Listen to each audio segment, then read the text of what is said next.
పాత్రికేయ మిత్రులందరికీ నా వందనాలు. Both print and electronic media. Thanks my friends. Snehachitra pictures banner మీద నేను తీస్తున్నటువంటి మార్కెట్లో ప్రజాస్వామ్యం ఈ సినిమా షూటింగ్ అయిపోయిందండి. ఇప్పుడు రీ రికార్డింగ్ దశలో ఉందండి. అన్ని పనులు పూర్తి చేసుకొని మేలోనే సినిమా రిలీజ్ చేయాలని ఆ ప్లాన్ మీద ఉన్నానండి. ఈ షూటింగ్ ముఖ్యంగా విజయనగరం, బొబ్బిలి, సాలూరు, కాకినాడ, విశాఖపట్నం ఆ ప్రాంతాలు తీసానండి. నా షూటింగ్ అక్కడ బొబ్బిలి రాజావార్లు, సుజన్ కృష్ణ రంగారావు గారు కానీ, బేబీ నాయన్ గారు కానీ, అక్కడ తూమ్ భాస్కర్ గారు కానీ, ఆ జిల్లా పంచాయతీ పర్సన్ ఆ మేడం గారు అచ్యుతులు గారు కానీ, అలాగే విజయనగరం జిల్లా పంచాయతీ పర్సన్ సునీత గారు, వారి భర్త గారు గణేష్ గారు కానీ, అనేక మంది మిత్రులు చాలా సహాయ సహకారాలు అందించారు. వారందరికీ నా వందనాలండి. ఆ గ్రామ పెద్దలకు, ఆ ప్రజలకి వందనాలు. మిత్రులారా, ఈ సినిమాలో నేను ముఖ్యంగా చెప్పేది, ప్రపంచంలోనే అతిపెద్ద ప్రజాస్వామ్య దేశం మన భారతదేశం. అలాంటి మన భారతదేశంలో ఈవేళ ప్రజాస్వామ్యం మనగలుగుతుందా? అందరికీ ఆశ్చర్యార్థకమే, ప్రశ్నార్థకమే. మనగలుగుతుందా అని ఎవరన్నా ప్రశ్నించుకుంటే లేదు అని ఆన్సర్ ఎక్కువ వస్తుందండి. వై? బికాస్ ఇవాళ ఎన్నికల తంతు చూస్తుంటే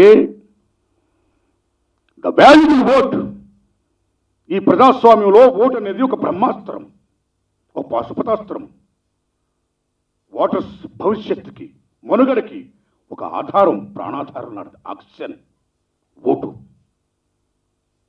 బాబాసాహెబ్ అంబేద్కర్ మహానుభావుడు మన రాజ్యాంగంలో ఓటు అనే దానికి భారతదేశంలో ప్రతి ఒక్కరు కూడా సమానమని వాల్యూ ఇచ్చాడు. Vote vote vote. అలాంటి ఓటు ఈవేళ ఏమైపోతుంది? నోటికి ఓటు అనే పరిస్థితి ఇవాళ వస్తుంది. మనం వింటున్నాం, ఎలక్షన్లు చూస్తున్నాం, అనేక పత్రికలు కానీ, మీ ఎలక్ట్రానిక్ మీడియా వారు కవర్ చేసిన దాంట్లో కానీ ఎలాగ ఈవేళ ఓటుకి నోటు అమ్ముకుంటున్నారో అది చూస్తుంటే ఏడుపు వస్తుంది. ఇంత పవర్ఫుల్ ఓట్, ఇంత బ్రహ్మాస్త్రం, ఈ ప్రజాస్వామ్యానికి ఒక వెన్నుముక వజ్రాయుతున్న ఓటు వేళ అమ్ముడైపోతుంది.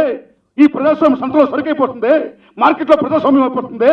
Then where is democratic setup in our India అని ప్రశ్నించుకుంటే నిజంగా ఒక కళాకారుడుగా కానీ, ఒక పత్రికే మిత్రులారా మీరు కానీ మనందరం కూడా బాధపడాల్సిన అవసరం వేళ.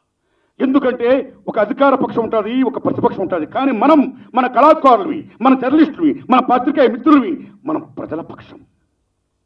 అలాంటి ప్రజల పక్షం వహించే మనం ఈవేళ ఈ ప్రజాస్వామ్యం యొక్క స్థితిలో చూస్తుంటే నిజంగా ఏడిపోతుంది. That what sort of democracy we want. Abraham Lincoln మహానుభావుడు డెమోక్రసీ గురించి గొప్ప డిఫరెన్స్ ఇచ్చాడు. ఆయన for the people, by the people, to the people అన్నాడు ఆయన. But actually what happening now? For the people, far away the people అయిపోతుంది. By the people, buying the people అయిపోతుంది. To the people, torturing the people అయిపోతుంది. This is the fate of our democratic system in our India. This is the fate of our democratic system. Must save it. ప్రజాస్వామ్యం చాలా గొప్పది, దాన్ని మనందరం కూడా పరీక్షించుకోవాలి. ఈ హత్య రాజకీయాల నుంచి, ఈ ఓట్ బ్యాంక్ పాలిటిక్స్ నుంచి, ఈ వారసత్వ రాజకీయాల నుంచి, ఈ కుటుంబ పాలన నుంచి, ఈ ఫిరాయింపుల దారుల నుంచి మనం ప్రజాస్వామ్యాన్ని రక్షించుకున్నాడే, ప్రజాస్వామ్యం సంతలో సరుకు కాకుండా మనగలిగినాడే, ఈ భారతదేశంలో ప్రజాస్వామ్యం మనగలుగుతుంది, అలా ఉండాలి అని ఒక కళాకారుడుగా నేను చేసిన ప్రయత్నమే ఈ మార్కెట్లో ప్రజాస్వామ్యం. ప్రజాస్వామ్యం మార్కెట్లో ప్రజాస్వామ్యం కాకూడదు. ప్రజాస్వామ్యం ప్రజాస్వామ్యంగా, ప్రజల స్వామ్యంగా మనగలగాలి అని చెప్పింది నా ఈ చిత్రం అండి. ఇక ఈ చిత్రంలో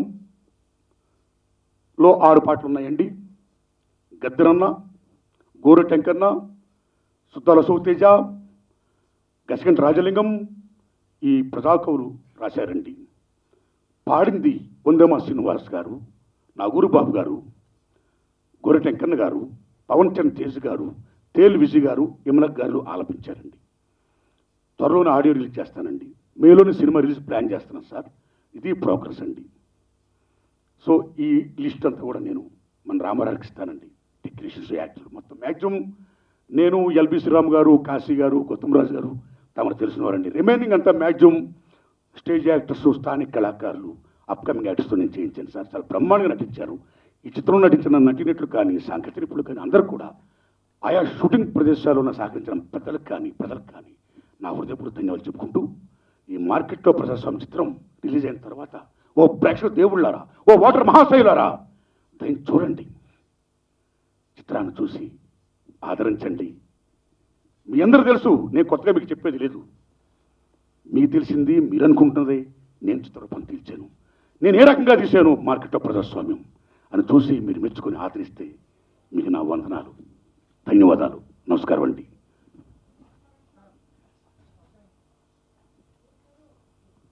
sir sir sir sir sir sir తమ్ముడు చెప్పమ్మా.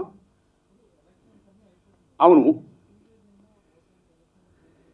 శభాష్ శభాష్, మంచి క్వశ్చన్ వేశారు బ్రదర్, చాలా మంచి ప్రశ్న వేశారు బ్రదర్. ఈ సినిమా మొత్తం ఎలక్షన్స్ అయిపోయాయి కదా, నువ్వు ఎలక్షన్ మీద సినిమా తీసావు, then what is the purpose of the film అన్నారు సారు. శభాష్. ఈ సినిమా ఎలక్షన్లో ఏ తంతు జరుగుతుందో, ఎటువంటి ప్రభావం చూపిస్తుందో అది చూపుతూ ఎలక్షన్ అయిన తర్వాత కూడా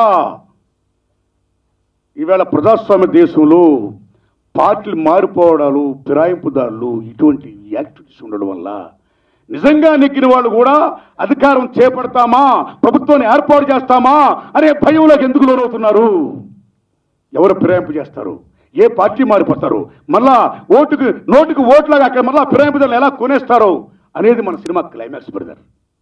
కాబట్టి ఇది కేవలం ఒక ఎలక్షన్స్కో దీనికని కాదండి, ప్రజాస్వామ్యానికి సంబంధించిన వ్యవహారం అండి. అందుకే ముఖ్యంగా నా సినిమాలో ఉదాహరణ కర్ణాటక తీసుకోండి. మీరు కర్ణాటకలో కాంగ్రెస్కి దగ్గర మీకు 90 పైన వచ్చాయి, బీజేపీకి దగ్గర 90 పైన చిల్లరలు వచ్చాయి. కానీ 30 చిల్లరలు వచ్చిన జేడీఎస్ కుమారస్వామి గౌడ్ గారు అక్కడ సీఎం అయ్యారు. అంటే ఈవేళ ప్రజాస్వామ్యం అనేది పొత్తులు, ఈ సెటప్స్తో ఈస్ గోయింగ్ ఆన్. సో నా సినిమాలో చెప్పేదంటే ఈ పొత్తులు, ఈ అక్రమ పొత్తులు, ఈ ఇల్లీగల్ కాంట్రాక్ట్స్ అనేది కరెక్ట్ కాదు. ఒక పార్టీ మీద నిలబడినప్పుడు ఆ పార్టీ తల్లి లాంటిది, ఓ సిద్ధాంతం, ఒక కమిట్మెంట్, ఇది చాలా ముఖ్యం. కాబట్టి ఆ పార్టీతోనే ఉండాలి. ఆ పార్టీ మీద నెక్కి ఆ టికెట్తో నెక్కి మళ్ళా పార్టీ ఫిరాయించేయడం అనేది అది కరెక్ట్ కాదు, ప్రజాస్వామ్యాన్ని కూని చేయడమే, అది తప్పది అని చెప్తున్నాను ఇది ఈ చిత్రం ద్వారా. కాబట్టి ప్రజాస్వామ్యం మనగలగాలంటే ఈ ఫిరాయింపుదారులు ఉండకూడదు. ఫిరాయింపుదారు చట్టం ఏమైతే ఉందో, ఫిరాయింపు నిరోధక చట్టం ఏముందో దాన్ని ఇంప్లిమెంట్ చేయాలి. కానీ దురదృష్టవశాత్తు పార్లమెంట్లో ఇంతవరకు కూడా చేస్తామంటారు కానీ చేయట్లా. ఎందుకంటే ఇవాళ భారతదేశం మొత్తమే ఒక అక్రమ పొత్తులతో కొనసాగుతుంది. ఈవేళ దాకా నిన్నటి దాకా మీరు నేను తిట్టుకుంటున్నాం, రేపు పొద్దున పవర్ కోసం ఇద్దరు కలిసిపోతున్నాం. Then how can you call it democracy system? నష్టపోతుంది ప్రజాస్వామ్యం. సో పదవుల కోసం ఎంతకన్నా తెగిస్తే దాన్ని ఏది, ద వెరీ అపోజిషన్, ఒక ప్రతిపక్షం ఏది, దాని రోల్ ఏది? కాబట్టి ప్రజాస్వామ్యం అనేది అధికార పక్షంతో పాటు ప్రతిపక్షం కూడా ఉండాలి. Voice it's democratic system. కాబట్టి ఎలక్షన్స్ అనేది సంబంధం లేకుండా before elections, after elections, hour democratic system how it's going on, మనం ఎలా ఉండాలి, ఏం చేయాలి అని ఎవరైతే మీరందరూ అనుకుంటున్నారో, ఈ మేధావులు, ఈ పండితులు, మీ పత్రికే మిత్రులు, ఈ ప్రజలు అనుకుంటున్నారో అదే నేను చెప్తున్నానండి. ప్రజాస్వామ్యం మనందరూ రక్షించుకోవాలంటే ఈ ఫిరాయింపుదారులు ఇవన్నీ ఉండకూడదు. ఈ వారసత్వ రాజకీయాలు, ఈ కుటుంబ పాలనలు, నోటికి ఊటముడైపోవడాలు, ఇలా వెళ్ళిపోతే వేరే డెమోక్రసీ ఒక రాచరికం అయిపోతుంది ఈవేళ, ఒక నియంత్రితం అయిపోతుంది ఈవేళ. సో డెమోక్రసీ సిస్టమ్ను కాపాడుకోవాలి అని చెప్పేదే నా ప్రయత్నమే ఈ మార్కెట్లో ప్రజాస్వామ్యం అండి. That's all sir. నా సినిమాకి 2 తెలుగు రాష్ట్రాల్లో ఉన్న పరిస్థితికి, ఇబ్బంది పరిస్థితికి ఏం సంబంధం లేదండి. ఎందుకంటే నా చిత్రాలు ఎప్పుడు కూడా ఎవరిని నేను ఒక వ్యక్తిని తీసుకోనో లేకపోతే ఒక పర్సనల్ అఫెక్షన్ మీద నేను వెళ్ళానండి. నేను ఇష్యూ మీద వెళ్తా.